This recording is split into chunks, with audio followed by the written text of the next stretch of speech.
Bom dia, meu Rio de Janeiro. Bom dia, meu Brasil. Eu confesso que hoje está sendo um dos dias mais difíceis da minha vida. Porque nós vamos falar aqui sobre a vida de inocentes.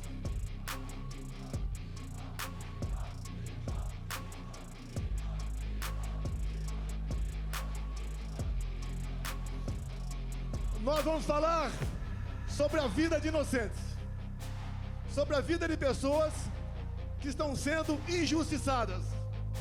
Eu jamais esperava um dia estar lutando por anistia de pessoas de bem, de pessoas que não cometeram nenhum ato de maldade, que não tinham intenção e nem poder para fazer aquilo que estão sendo acusados.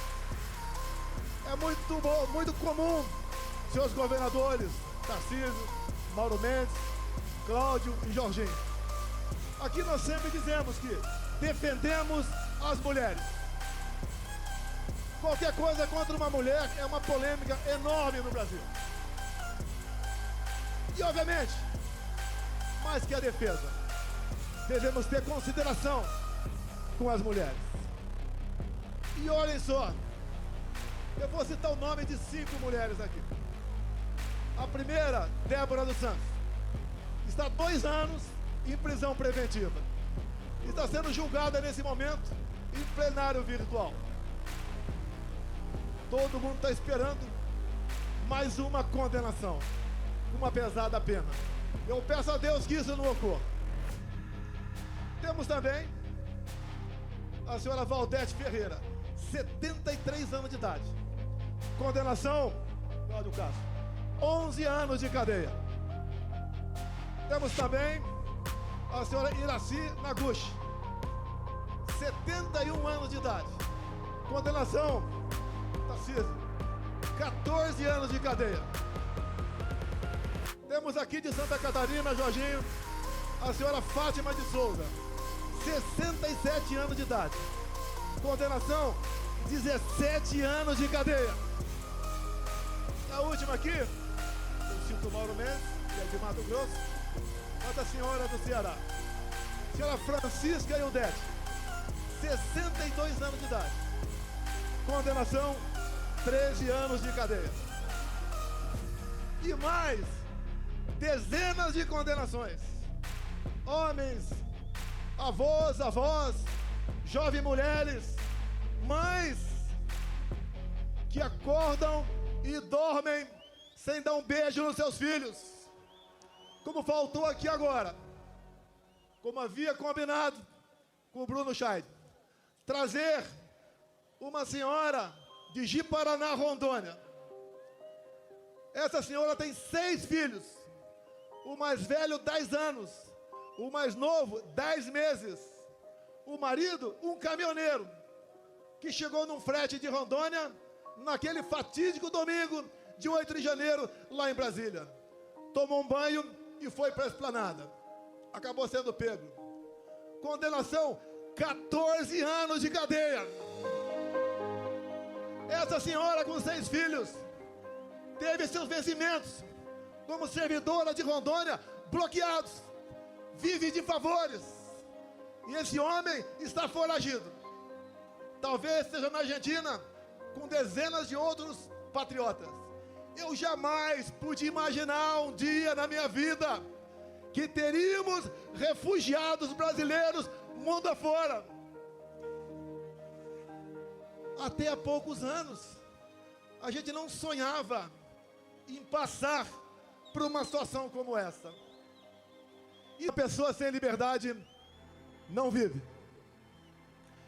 Essas pessoas, essas senhoras, já idosas, todas mais novas do que eu, porque na sexta-feira agora, eu chego nos meus 70 anos de idade, se Deus quiser. 70 anos bem vivido. Algumas tribulações, mas a satisfação e a consciência de estar ajudando o seu país a sair da escuridão. Essas pessoas que eu citei aqui, senhoras idosas, acusações, entre outras, dano qualificado, elas têm força para quebrar alguma coisa? Tem alguma imagem de uma delas quebrando alguma coisa? Porque nós sabemos que a pena tem que ser aplicada a quem realmente cometeu aquele dano. Uma outra, associação criminosa armada. Essas senhoras, foi encontrada alguma arma com alguém no dia 8 de janeiro de 23? Uma outra, golpe de Estado. Como disse há poucas semanas no programa Roda Viva, ministro da Defesa José Múcio, golpe de Estado é o povo, Forças Armadas e uma liderança. Quem é a liderança ou quem foi a liderança dessas pessoas? Não tiveram. Foram atraídas para uma armadilha. Até o presidente da República, que costuma acordar tarde durante a semana, acordou cedo domingo e foi para Araraquara. Outro dia conversei com um colega de Israel. Ele falou: que golpe foi esse que o Mossad não ficou sabendo? Quando se há uma tentativa dessa natureza pelo mundo, em poucos minutos, o mundo todo toma conhecimento. Mas qual o objetivo deles? O que eles querem? Todas as narrativas contra mim foram para o espaço. Marielle Franco, baleia, 100 imóveis no Vado Ribeira, móveis no Alvorada, joias, vacina, tudo foi embora. Sobrou a fumaça do golpe. Quando o Malafaia fala em dispositivos constitucionais, eu talvez, por obrigação, conheço um pouco mais a Constituição do que ele. Quando se fala em estado de sítio, estado de defesa, o primeiro passo é o presidente convocar os conselhos da defesa e o Conselho da República. Foi convocado? Não! Você vai naquele trabalho mal feito daquela banda da Polícia Federal que serve Alexandre de Moraes. Está lá que o golpe, segundo eles, começou no dia 29 de julho de 21. Alguém sabe o que aconteceu nesse dia? Vocês não sabem. Uma live que eu fiz lá no Alvorada e critiquei o sistema eletrônico de votação, onde eu dissequei um inquérito aberto em novembro de 2018. Inquérito que até hoje está aí aberto. Inquérito esse que eu mostrei para os embaixadores, que no dia seguinte o Alexandre de Moraes classificou esse inquérito como confidencial, ou seja, secreto. Secreto por quê? Qual é a alma da democracia? É a transparência, é o voto, é a contagem pública dos votos, é a certeza que o eleitor chega de dizer que votou em tal pessoa, o voto foi para aquela pessoa. Eu não estenderei muito não, que o Malafaia tecnicamente se comportou como um brilhante advogado aqui, apesar de ele não ser. Eleições de 22, a gente arrastava multidões pelo Brasil. Foi aqui no 7 de setembro, tinha mais gente do que agora. Fazíamos motocicletas pelo Brasil todo. São Paulo, segundo lá a Polícia Militar, batendo 300 mil motos. Foi em Santa Catarina, foi em Mato Grosso, foi no Brasil todo. O agro estava quase 100% fechado conosco. Os cristãos, da mesma maneira. Nós tínhamos majorado com responsabilidade o Bolsa Família para R$600. Nós, com o Rogério Marinho presente aqui, levamos água para o Nordeste. A Tereza Cristina na agricultura abriu comércio com o mundo todo. O Tarcísio, com orçamento pequeno, cresceu com sua competência e atendeu o Brasil em obras de infraestrutura. O nosso governo fez o seu trabalho. Por que perdeu a eleição? Por que perdeu a eleição?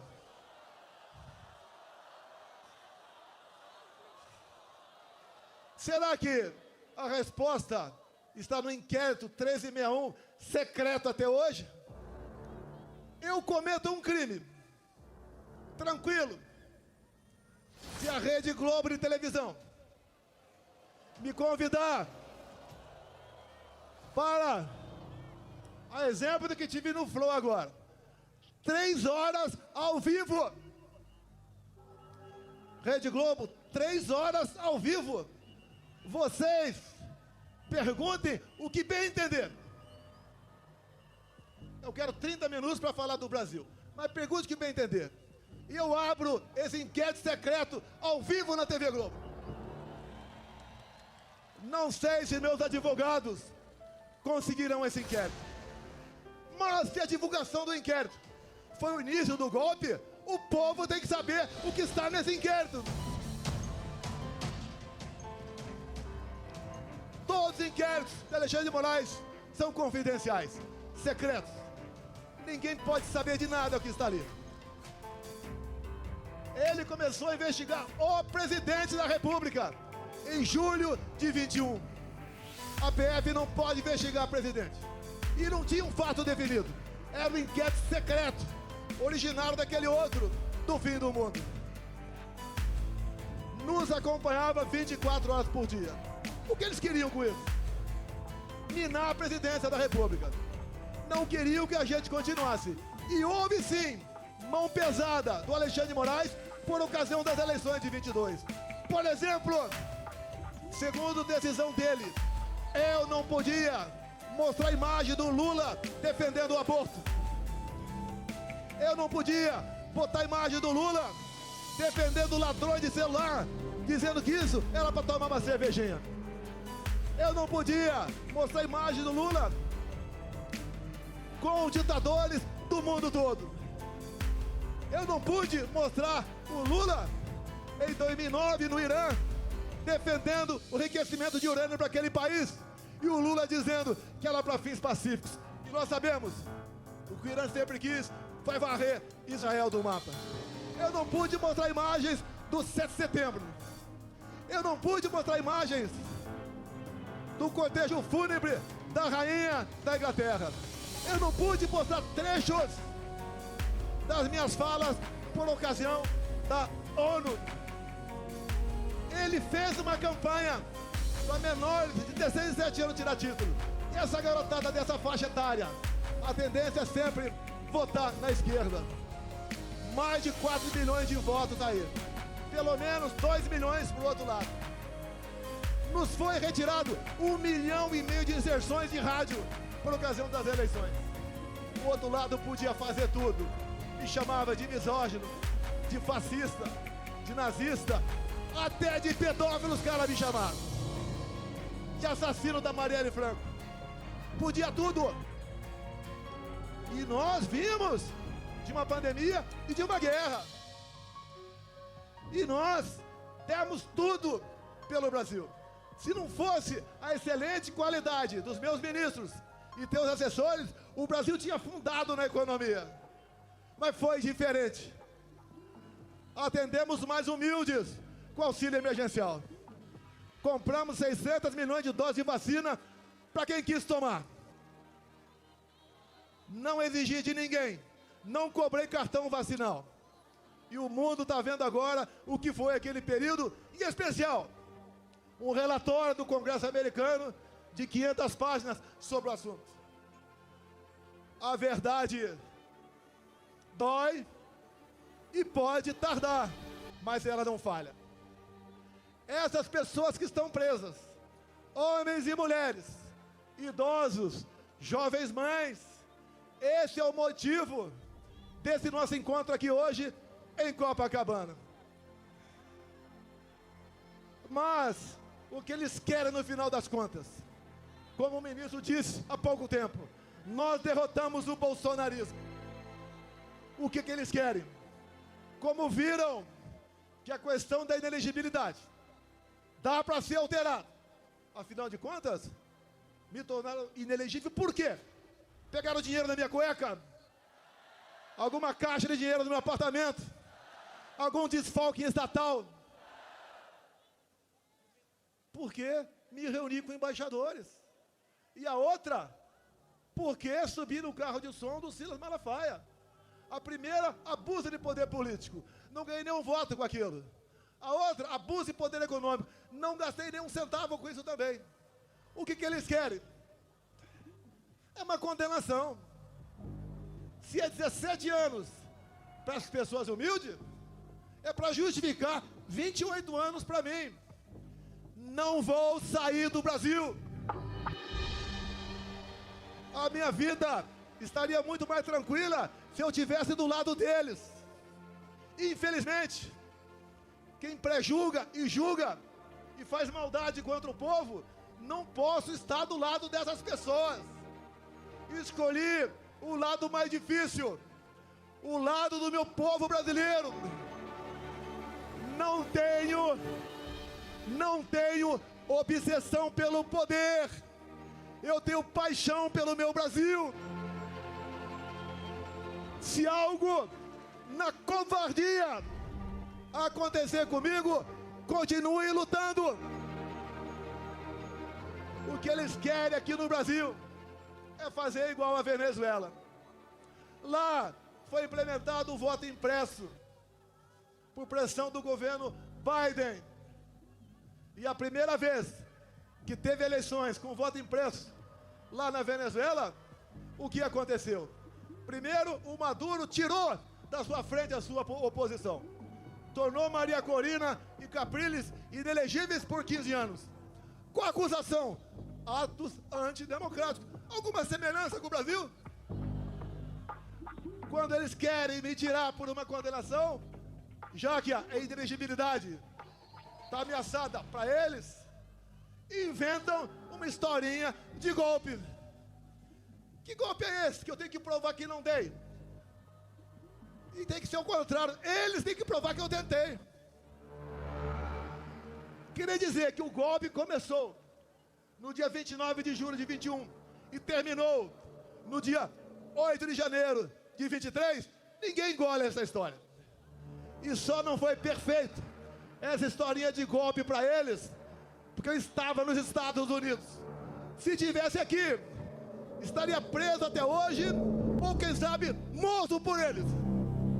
Eu vou ser um problema para eles, preso ou morto. Mas eu deixo acesa a chama da esperança, da libertação do nosso povo. Afinal, o Brasil é um país fantástico. Desculpem o pessoal lá de Israel. Aqui é a terra prometida. Aqui é a terra de Deus. Aqui temos gente do mundo todo. E não vai ser uma pessoa que vai nos derrotar, que vai nos intimidar.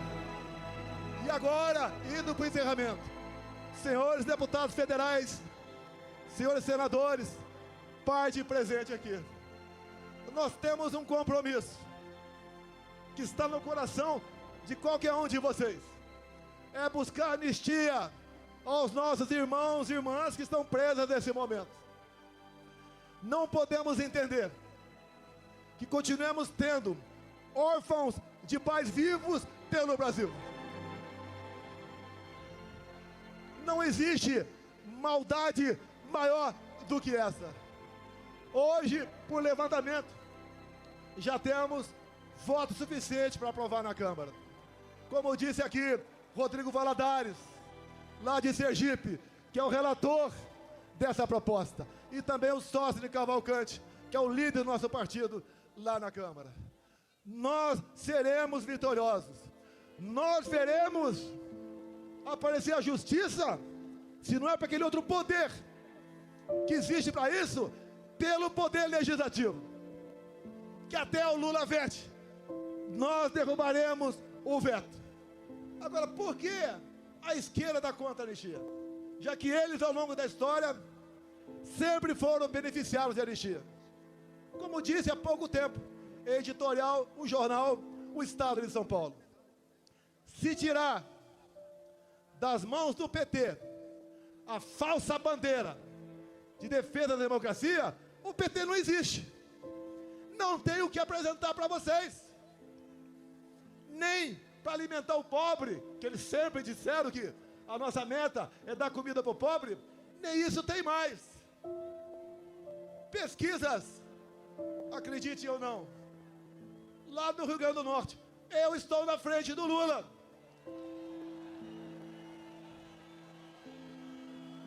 Indo para o encerramento, façamos comparações. Compara o nosso governo de poucos anos com o atual. Dá para comparar. Dá para comparar. Na infraestrutura, o atual ministro do PT com o Tarcísio de Freitas.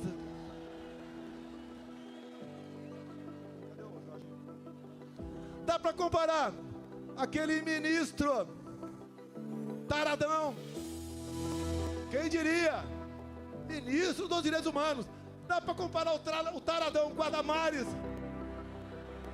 Dá para comparar o atual ministro da Agricultura, que está fazendo o preço explodir pelo Brasil, com a Tereza Cristina. Na economia, dá para comparar o Haddad com o Paulo Guedes. Dá para comparar Janja com a Michele. Nada dá para fazer comparação com esse governo. E a gente se pergunta o tempo todo: quem tirou esse cara da cadeia? Quem anulou os julgamentos? Quem trabalhou no escurinho do cinema para colocá-lo na presidência da República? Esses que fizeram esse trabalho dizem: salvamos a democracia. Essa democracia que está vivendo com prisão de inocentes, com tortura em cima de depoentes, com ameaça de censurar as mídias sociais. Sem liberdade de expressão não tem democracia. O trabalho não é fácil.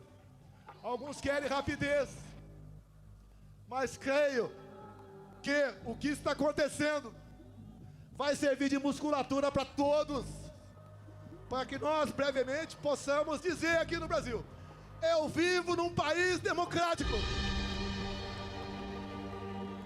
E quem tem que dizer o que pode ou não ser feito no Brasil é o povo brasileiro. Nós somos escravos da vontade de vocês. Sempre digo: ninguém tem o que nós temos. O que está errado? Onde erramos? Escolhas. Escolhas. Qual deveria ser, politicamente falando, a melhor região do Brasil? A mais próspera, a com mais igualdade, com mais oportunidade, com mais amor. Tinha que ser respeitosamente o nosso Nordeste. E por que não é? Não é porque o PT está 20 anos lá, roubando o nordestino, sonegando educação para eles. Os estados com maior índice de violência, infelizmente, é o Nordeste. E aqui comigo, por coincidência, os 2 melhores, os 3 melhores em índice de violência: Mato Grosso, Santa Catarina e São Paulo. Mas, meus amigos, meus irmãos do Rio de Janeiro, eu só tenho a agradecer a vocês. Desde que vocês acolheram esse jovem garoto caipira em 73, lá em Resende, na Academia Militar. Jamais eu esperava que a minha vida acontecesse tudo isso, bem como jamais esperava que na minha vida ele colocasse ao meu lado pessoas fantásticas, pessoas maravilhosas, patriotas, que têm Deus no coração. O meu ciclo vai se esgotar um dia, mas nós estamos deixando muitas pessoas capazes de me substituir no futuro. Por lá de lá não tem nenhuma liderança. Por lá de lá não tem o que falar para se apresentar junto a vocês. Nós acreditamos no futuro do nosso Brasil. E o último ato aqui: esta senhora que está do meu lado e as suas 2 filhas Aqui é a viúva do Crezão.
Tem gente boa em todos os partidos. Eu, inclusive, há poucos dias, tinha um velho problema e resolvi com o Kassab em São Paulo. Ele está ao nosso lado, com a sua bancada, para aprovar a anistia em Brasília. Todos os partidos estão vindo. A população, cada vez mais, está consciente da maldade que foi e que está sendo com os presos de 8 de janeiro. Vai ser uma data para ser esquecida para sempre.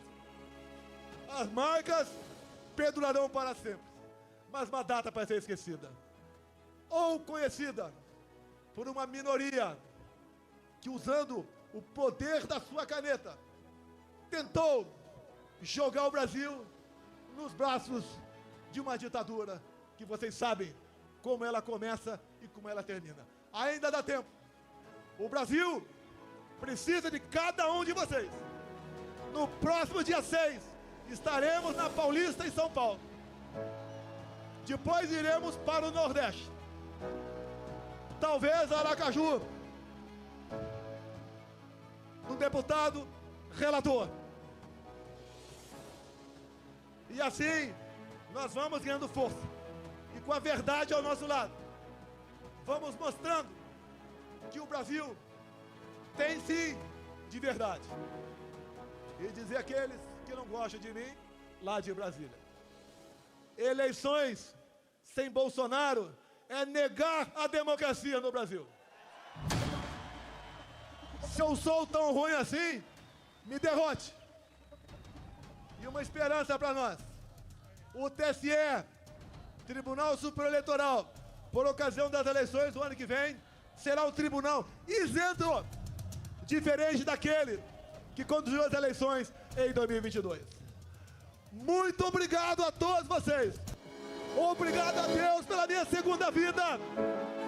Obrigado a esse povo maravilhoso que cada vez mais se interessa por política, que cada vez mais fala em valores e princípios. Para esse povo que está mudando o destino do nosso Brasil.